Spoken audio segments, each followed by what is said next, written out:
Welcome back to FryMinis. I'm Eric, and today we're going to talk about customizing our pets.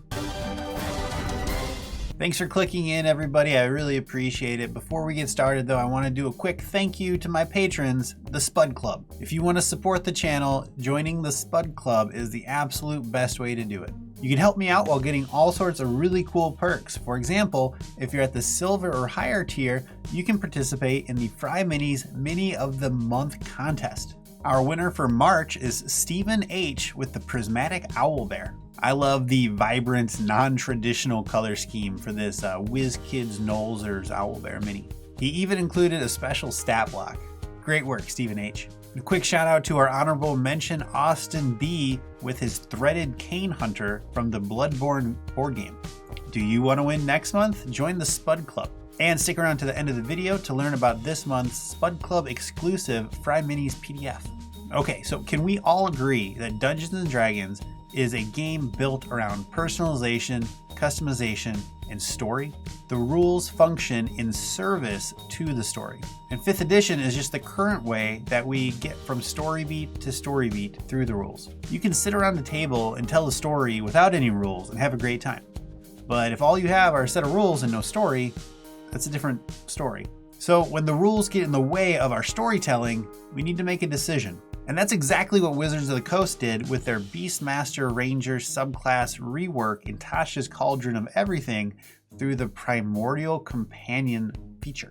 This optional class feature gives players options. It lets them choose what kind of creature they have. It lets them pick how it looks, how it behaves, and how it feels. I know we've talked about it before that there is no such thing as a bad spell. But again, there are times where some options are just mechanically so superior to everything else that it, in function, eliminates the option of choice. This can put players in a position where they feel obligated to take the strongest option because it's not a matter of degrees in power difference, it is a completely different tier of play. And a lot of the time, that choice doesn't even make sense for the character, but the player is the one that feels they have to take it. These Primal Companion options are fantastic. They provide flexible stat blocks that can fit whatever kind of creature you want your companion to be. Do you want to be that dwarf hunter with a bear from World of Warcraft? Done. Do you want to be that elf with a hawk from the Player's Handbook? Sure. Do you want to run around with a sea cucumber? Guess what? That works too.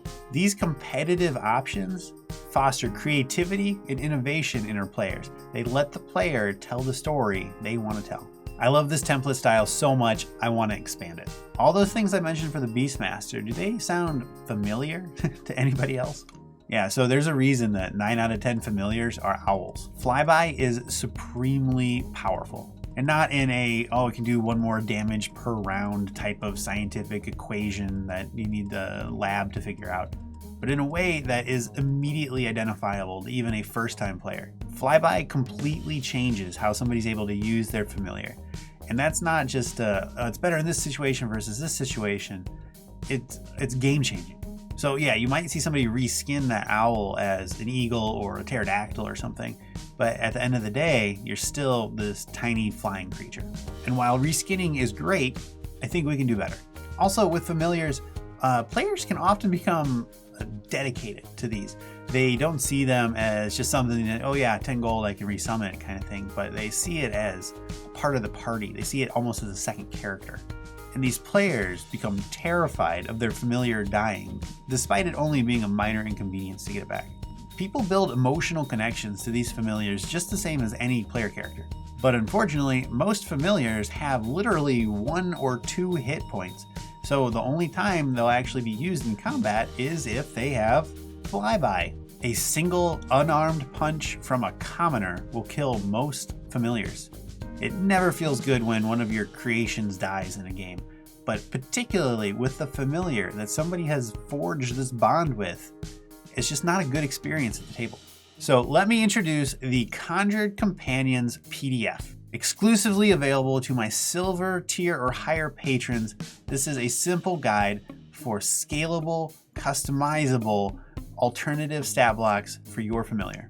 We've addressed our earlier concerns by making these a little bit sturdier than a regular familiar, and they all have a feature called Nimble, which is basically Flyby, but for any movement type, not just flight.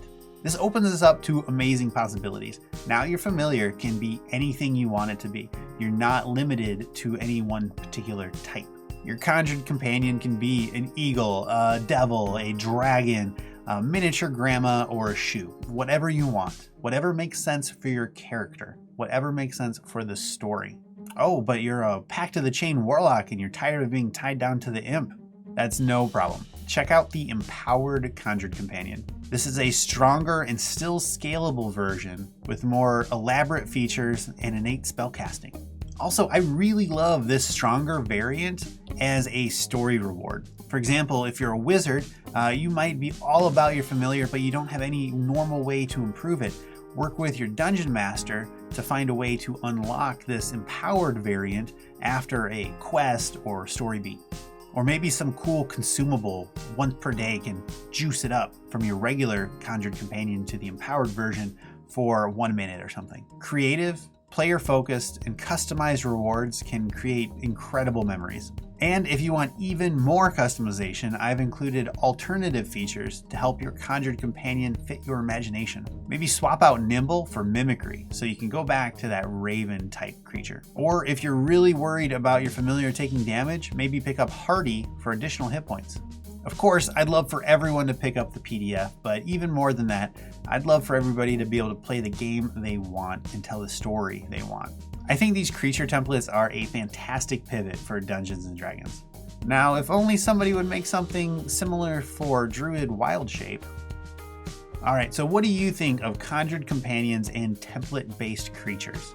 Let me know in the comments or over on the FryMinis Discord. We'd love to have you. I've got a link in the description. As always, thanks for watching. I'll see you next time.